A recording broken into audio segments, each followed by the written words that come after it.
Peace and blessings to everybody on planet Earth. I know that right now the world is going through a challenging time. America is going through political, social, cultural upheaval. I know there's a lot of fear in the atmosphere. And if you're a person who struggles with depression or you struggle with anxiety, these times are going to be particularly shocking for you, particularly hard to deal with for you. So today what I want to do is I wanted to give you tips so you can get rid of self-doubt and empower yourself.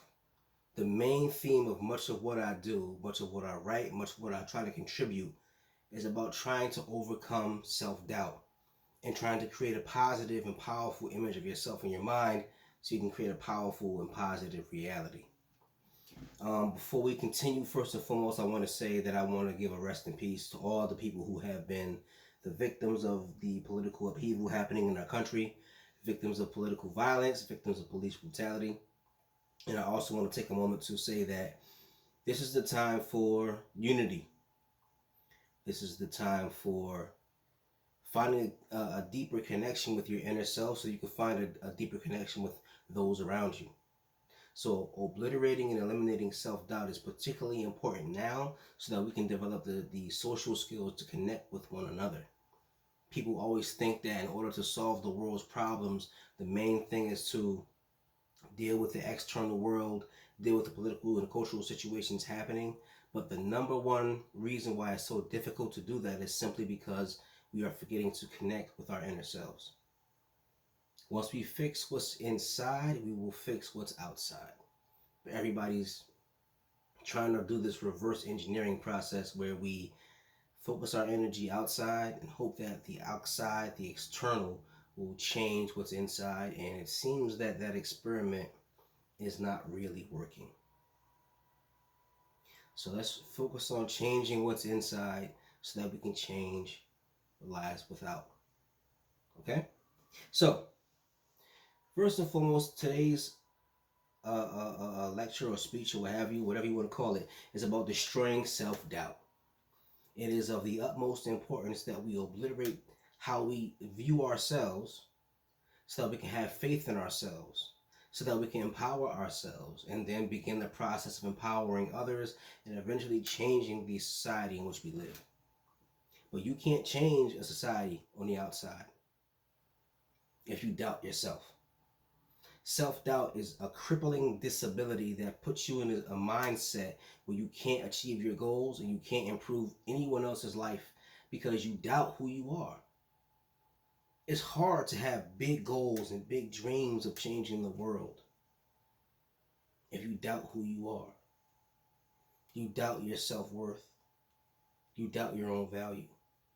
It's really hard to create a better world when you doubt your ability to manage simple things.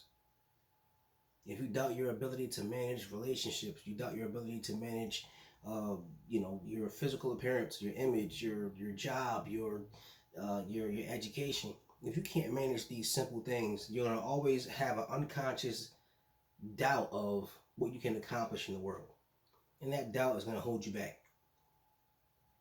I've experienced that doubt myself, and I know that doubt will cripple you and keep you from achieving greatness. It will keep you from finding happiness in relationships with others. It will keep you from achieving greatness in your education. It will keep you from taking risks. It'll keep you from achieving the benefits of those risks. Self-doubt is a destroyer, and we want to help you to destroy the destroyer. We don't want you to doubt yourself because you are too valuable.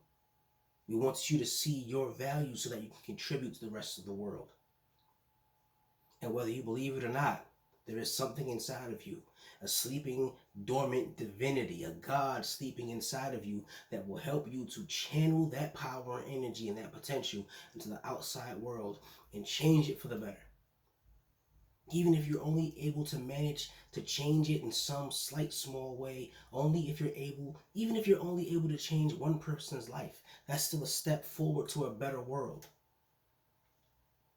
But if you're holding yourself because you doubt yourself, if you're holding yourself back, if you're tying yourself down because of this self-doubt, You'll never fully blossom and bloom into the divine spiritual being you were destined to be, and all of the potential that you have to change the world and make it a better place will be gone simply because you doubt yourself. And we don't want you to doubt yourself any longer. We don't want you to be afraid any longer. The time has come for you to rise above self-doubt and bless yourself with faith. The same way you put your faith in a political party, the same way you might put your faith in a religion, a God. You put your faith in everything else but you. Put that same faith that you put in others into yourself, and we are here tonight to show you how. It's very important that you learn how to show yourself the same love and the same faith that you give to all these other entities in the environment around you. So let's begin with the things that have given you self-doubt over the years. I had a list of a few things that have given me self-doubt and that I know for a fact have crippled me over the years, and I had to struggle and work, and I'm still working on some of these things. So one of the things is memories of fear. Now, if you were a child and you had a moment where you were very afraid of something, whether it be the next door neighbor's dog, you might have a fear of heights, a fear of climbing because you fell when you were a kid. You might have a fear of building a connection with others. You might have a fear of father figures, a fear of mother figures, a fear of money, a fear of success, a fear of failure. These moments of fear, these memories of fear are making you doubt yourself. They're making you question whether or not you're able to achieve your goals because these are moments of intense fear and dread. And I understand that. You have a right to be afraid. But now is the time to let go of that fear and achieve your dreams and your goals. Memories of failure. Now, of course, in life, all of us fail. All of us make mistakes. But it's how we handle that failure, and it's how failure is presented to us. There are some people who might fail, and their friends and their family support them and say, hey, you know what? You made a mistake. It's okay. You failed, but we still love you. You slipped up and things didn't work the way you wanted, but you know we still got your back. You are not a failure. You're just a person who failed. And failure comes with your attempts to be successful. That's just life. But if you had someone mock you at that moment, someone who was waiting for you to fail, someone who predicted your failure and then you fail, or someone who's depending on you, someone who you really love and you want to impress, when you fail, it could become crippling. So memories of failure can act as tools for your self-doubt. They empower and build and sustain and reinforce your self-doubt. Memories of criticism. Now, this is a really harsh one because often criticism comes from individuals who we have close connections to. It might be a brother. It might be a friend. It might be someone you grew up with. It might be someone who you're in love with. Imagine someone who you have deep feelings for, someone who you think is the most beautiful person in the world, someone who you feel you can't live without, someone who you feel a deep connection to, and this individual, whomever it may be, criticizes the way you have chosen to do something. And it could be that you have the utmost faith in your decision. It could be you have the utmost faith in what you're trying to accomplish, but that criticism from someone you love is so powerful that it keeps you from having faith in yourself. It's so powerful that you might even fail to even see your own potential, because if you fail in this moment, you not only fail yourself, but you fail to win that person's approval. And you might depend upon that person's approval for your own sense of self-worth. So that memory of criticism becomes crippling for you. Memories of trauma is something else that can damage your sense of your sense of self-worth and imbue you with self-doubt. I know for a fact that seeing certain things that I saw when I was a young kid, seeing violence, seeing aggression, seeing abuse when I was very young, that made it so that as I got older, I doubted myself. Simply because I doubted my ability to contribute, I doubted my ability to have control over situations, and I doubted my ability to save those who I loved. And that self-doubt will keep you from tapping into your true potential. There's no value in that self-doubt. Even though you might doubt yourself because you were unable to positively contribute to somebody else's life, you have to remember that. You have to remember that no matter what, you still have value. A mistake might occur, events in life you can't control might occur, but you still have value. But the self-doubt comes because you feel like I couldn't save this person, so I no longer value myself. If I can't save you, then what value do I have? If I can't help you, what value do I have? So you toss away every ounce of personal value you have because of the fact that you were unable to change a situation or help a person. You're traumatized. So once you become traumatized, you feel like I no longer have value, which is crippling and destructive. It's a way of living that's not living. And finally, memories of rejection.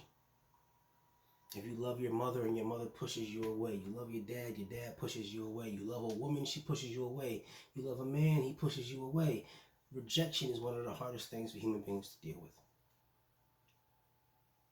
And memories of rejection linger so much. And scientists actually say these memories, these negative memories, have more power simply because when we were human beings who didn't have civilization, we were living closer to nature. So when something bad happens in an environment where there's no walls, there's no cities, there's no weapons, it's you and the animals around you. You remember negative events more powerfully simply because they teach you a lesson that will help you survive in a particular environment. So that's why a lot of our negative memories stick in our head. So if you have a memory of rejection, a memory of trauma, a memory of criticism, a memory of failure, a memory of fear, these memories become super powerful. Simply because your brain over the last few millennia has been trained to hold on to these harsh memories as a means of helping you survive. Right? So why do you doubt yourself? You doubt yourself because self-doubt is you projecting the past onto the future. If I failed in the past, I'm going to fail in the future. If I was rejected in the past, I'll be rejected again. If I was traumatized and hurt in the past, I'll be traumatized again. If I was afraid in the past, I'll be afraid again. If I failed in the past, I'll fail again. Your fear of the past being resurrected repeatedly in your life, that's the reason why you doubt yourself. But understand this. Your memories are the source of your self-doubt. All your self-doubt, all these things, fear, failure, rejection, trauma, they're embedded in your memories. What if you didn't have those memories? Think about it for a second. If you didn't have those memories, you wouldn't have those fears. And if you didn't have those fears, you wouldn't have that doubt. And if you don't have that doubt, who would you be? What could you accomplish if you didn't have that self-doubt? If you didn't have that self-doubt, what could you accomplish? Who could you be without that doubt? It's the doubt holding you back. And it's the memories of these horrible things that happened in the past, whether it be rejection from loved ones, fear of failure, fear, period. Those things, the memory of those things is holding you back. So you understand, you have nothing to be ashamed of. You have no reason to doubt yourself. You have no reason for fear. Why? Simply because if you did not have those memories, you wouldn't have anything holding you back. Who would you be without those memories? Who would you be without storing all this negative information in your thoughts? And quite often, we lose memories over time. So when you look back and you remember something from 10 years ago, you're not remembering the event itself. You're remembering the last time you remembered it. Because your memories have to constantly be rewritten over and over again. You are the author of your memories, because quite often these memories happen and you got to keep rewriting them over and over again, keep reliving them over and over again. So if you weren't in the process of constantly resurrecting these memories, you wouldn't be blocked by self-doubt. You can overcome self-doubt. Now, of course, we know you can't necessarily erase memories. But what if I told you that you can erase your attachment to them? What if your memories could mean less? Or they could eventually mean nothing? What if all these memories you have of self-doubt, memories you have of failure, what if eventually you got to the point where you became so successful, you overcame these negative memories and were able to just live completely in the moment? And these memories of the past didn't mean anything to you. Yes, you failed in the past, but it doesn't mean anything now.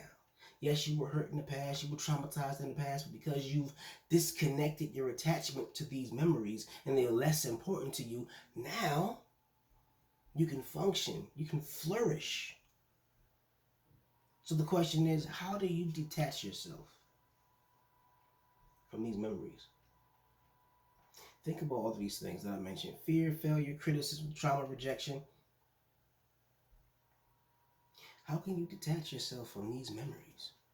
Because these things are so powerful. They're so embedded in your mind, so embedded in your unconscious, so embedded in your subconscious, and so embedded in who you are. How do you overcome who you are? How do you even contemplate the idea of changing your identity so you can change your relationship to your own memories? How do you change your relationship to what you remember without erasing the memories? We can't erase memories. We could try to forget, but typically that's just suppressing our perspective, and then sooner or later these ideas are going to reemerge anyway. How do you change your relationship to your memories? Well, I thought of a few ideas. The first, of course, is mindfulness. Mindfulness is a means by which you can change your relationship to your memories, and I'll explain how. Self-efficacy, the ability to learn skills and master skills, the ability to get things done. Another way of changing your relationship to your memories: stepping out of your comfort zone. Your comfort zone is a means of maintaining your identity. Once you step beyond it, you begin the slow process of changing your identity. Monitoring your improvement. Step by step, keeping track of what you have accomplished, how you've changed, being mindful of that. And the last, of course, is self-love. If you love yourself, you empower yourself. If you love yourself, you can let go of anything that hurts you and punishes you. So let's go through these step by step. First one, mindfulness. How does mindfulness change your relationship to your memories? Where all the self-doubt lies and the self-loathing and the pain. How does mindfulness even help? Well, mindfulness, first and foremost, helps you to immerse yourself in the present moment. I'm here now. But it's like being in the car listening to a song. If the volume is too low, you can't really feel it, right? But when you turn the volume up, now the song really begins to hit home. I was listening to a song earlier today, Michael Jackson, Rock With You, or Rock With Me. I wanna rock with you all night. First, the volume was a little bit low. I couldn't really rock how I wanted it to rock. So I had to turn that volume up, had to get it pumping, had to get it popping. Next thing you know, I'm driving in the car, volume is up, windows are down, driving through my city, driving through the hood, just cruising, enjoying it, loving it. And then other people around me start hearing it, then they start rocking with it too. Right? Well, mindfulness is like taking the present moment and turning the volume up.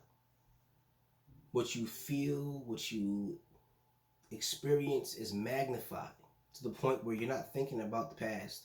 You're not dreading the future. There is no projection once you immerse yourself in the present moment. Once you become mindful, you're not projecting the past onto the present moment because all that exists is now. You're focused on now and that's it. But now doesn't just become a process of you taking in data.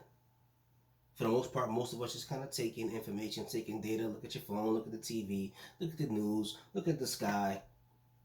When you become mindful, you start really experiencing these things on a multi-dimensional level. So I could be sitting in a car driving with the volume up, and all I'm doing is listening.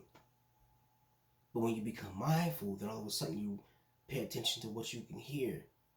And then as you're hearing the music, you're feeling a physical vibration from the music in your body. And then you become more mindful of what you can smell. The windows are down. It just rained in my hometown, Hartford, Connecticut. So you're driving and it's a beautiful evening and the sunlight is coming down. So you're seeing the sunlight, feeling the sunlight against your skin, feeling that little bit of warmth. And you can smell the rain and smell the streets and smell the smell of the food. So now you're so immersed in the present moment that it takes on a higher level of significance and becomes a different experience. When you become mindful on that level and you feel things on that level, your relationship to your memories changes simply because your memories become less relevant. The only thing that's relevant is now. But now is a multi-dimensional, multi-sensory experience. It's not just somebody hit me, so I remember that smack on my face. No, it's now somebody hit me, but I remember what they were wearing. I remember the smells. I remember the sights, the sounds. It's multidimensional, but in a pleasant way. Just driving down the street when you are mindful can expand your awareness to the point where there's so many details that all the fear of the future and the fear of the past and the self-doubt is completely and totally subdued. Because now in this present moment, I'm not projecting anything negative. I'm leaving the luggage behind. I'm taking a trip, but I'm leaving all my baggage. Imagine that. Imagine having the freedom where you can take a trip anywhere you want it and didn't have to bring any baggage with you. I've seen people do that. People who become very wealthy, they might just take a trip and just buy whatever they need when they get there. Imagine you could do that with your own mind. I'm going to take a trip and enjoy the present moment. I'm going to find love. I'm going to find inner peace. I'm going to find happiness. I'm going to find focus. I'm going to find my purpose. But I'm not bringing the past with me. I'm leaving it all behind. With that level of mindfulness, there's no room for self-doubt. There's only now. I'm not projecting my past onto the future because I know at this moment these experiences that I'm having are enjoyable enough where I know I can adapt to these experiences, I can enjoy these experiences, and there's no challenge in these experiences simply because I'm completely focused on the here and now. But also mindfulness helps you to detach from your memories because you will literally learn to observe your memories. In moments of meditation, I've had instances where, of course, memories will arise. And sometimes when a memory pops up in your mind, you experience the memory as if it's real. Whether it's a sad memory, a happy memory, a memory of making love, a memory of pain, a memory of loneliness, sadness, or a moment where you simply just are just in awe. But when you become mindful, you can watch these memories kind of float by and drift by like images on a screen without experiencing them. I can imagine a moment where I was hurt and it kind of just drifts by. You know, I would have a ritual when I meditated, or if a thought popped into my mind that I didn't want, I would simply say, I acknowledge this thought and I release it. I acknowledge this thought and I release it. And that's kind of the relationship you will develop with your memories once you become more mindful. Because the mind is multidimensional. There's not only the mind that has thoughts and you experience these thoughts in your body, but there's also a higher level of consciousness there. And this higher level of consciousness will let you watch your thoughts. There have been times where I got very angry and very upset. And I could sit back and just watch myself and say, oh wow, I'm getting angry. I'm getting mad right now. And I can just watch it happen and let it go by. I'm not attached to the thought or the experience because I'm mindful. I'm at a higher level of consciousness where I can watch my own thoughts like I'm watching a film. And I can stop these thoughts from becoming destructive, maladaptive behaviors. I can watch the thought and just say to myself, not bad. You got angry, let it go. You're sad, let it go. You feel isolated, lonely. Wow, this is interesting. And then let it go. These thoughts that occur in your mind do not have to become the governors of your experience. So mindfulness is a great way of detaching from your experiences and your memories of the past. You can focus completely on the present moment as well as watch your thoughts of the past. Watch the negativity, watch the sadness, watch it drift away. There is a consciousness within you that is divine. And this consciousness is unshakable. It's unshakable. Once you reach that inner calm at the core of your being, there is nothing that can shake your consciousness. Another tool to help you separate your thoughts from memories is self-efficacy. Now, if you have a memory of failure, a memory of things not going the way you want, a memory of pain, develop skills to get the job done. Quite often you see individuals who are boxers or competitive athletes who may remember when they were young, when they competed and things didn't go the way they wanted. How do they overcome their self-doubt? They develop the skills to become good at what they failed at. If you're an individual who is not good at relationships, you've gotten rejected, you're sad, you're lonely, well, guess what? Develop those relationship skills. Develop those social skills, and before you know it, you become a different person. And that new person who you are won't remember when you got rejected. He won't care. She won't care. You develop the skills to become good at a sport. You're not going to be overly concerned about when you failed at this sport. You become a great writer. Focus your energy on trying to write an American masterwork, or a European or an Indian masterwork. And guess what will happen? You won't care. You won't give two damns about when you wrote something and people laughed at it. That person will be a different person from you. So the connection to those memories, the experience of those memories will subside over time because you're not that person anymore. You're not that person who wrote that script for that film and you were underdeveloped in your skills and people saw it and challenged you and questioned you and decided that they didn't like it. So you feel all this fear of not being good enough. Once you become good enough, then you won't care anymore. You have to understand that skills can be developed. Yes, your fear of not writing good enough or not singing good enough or not playing the guitar well enough. Well, guess what? These are all skills. And these skills can be developed. Now, of course, in some lanes, like singing, for instance, I love to sing. I can't sing.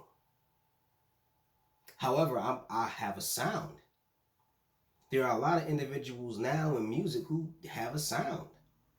They just figured out how to make their voice work. You can do that.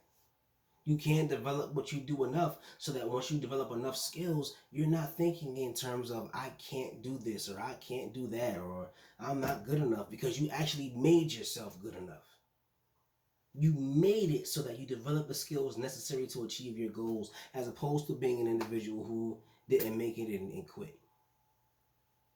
Your self-perception can change once you develop skills to get the job done. And that's what self-efficacy is. Be efficacious. Be a person who can get things done. Be a person who can have an effect. Once you do that, once you can do that, you'll begin to separate yourself and detach yourself from these memories of the past. Your self-doubt will begin to wane simply because you have changed. Your self-doubt will begin to go away simply because you changed. Your fears will begin to subside because you changed. You're not that same person. Now you know, I can get the job done. Trust me. Stepping out of your comfort zone is also very important when it comes to developing skills to become a new person. I'm going to hold this guitar. I've been trying to learn the guitar Haven't had any time whatsoever, but I don't doubt myself. I do not doubt myself. I have no fear. So I'm going to master this instrument one way or another. But like I was saying, stepping outside of your comfort zone is very important, because every time you step outside of your comfort zone, guess what happens? You have to develop and reaffirm new skills. If you're the person who goes to the party and sits in the corner and says nothing, that's not developing skills. If you have social anxiety and you go to a party and you just sit there in the corner staring at your phone, texting and typing away, you're not developing any new skills. Put your phone in your pocket for a second. Get up and walk across the room for a second. And talk to someone for 5 seconds. Count. Hello, my name is. Nice to meet you. Hey, what do you do? And then go back and sit back down again. 5 seconds outside of your comfort zone. Now you realize you can do different things. You can learn different things. And you realize that you don't have to be afraid anymore. And that 5 seconds may have been exhaustive. It may have been terrifying. But guess what? You're still here. And you develop the skills necessary to do something you were afraid to do for 5 seconds. It's a very, very brief period of time. But guess what? You did something you didn't think you would ever do during that 5 seconds. You didn't just quit. You didn't just hide. You developed yourself. Now imagine if you develop yourself every day for 5 seconds. So the first day, 5 seconds outside of your comfort zone. 10 seconds outside of your comfort zone the second day. Third day, 15 seconds out of your comfort zone. Fourth day, or maybe even the fourth week, or the fourth month, 5 seconds outside of your comfort zone. Imagine the amount of skills you will have developed just from stepping outside of your comfort zone. And once you begin to step outside of your comfort zone and face your fear, you realize that you don't have to be afraid anymore. I'm so afraid to talk to people. I'm so afraid to talk to people who I find attractive. I'm so afraid of talking to women. I'm so afraid of talking to men. I'm so afraid of having a drink with my friends. And then you do it for 5 seconds and you realize, slowly but surely, not as frightening as you thought it was. Because you're developing yourself enough to understand that you don't have to be afraid. You don't have to be afraid, because you're beginning to develop yourself. And once you begin to develop yourself by stepping outside of your comfort zone, guess what happens? You let go of the fear.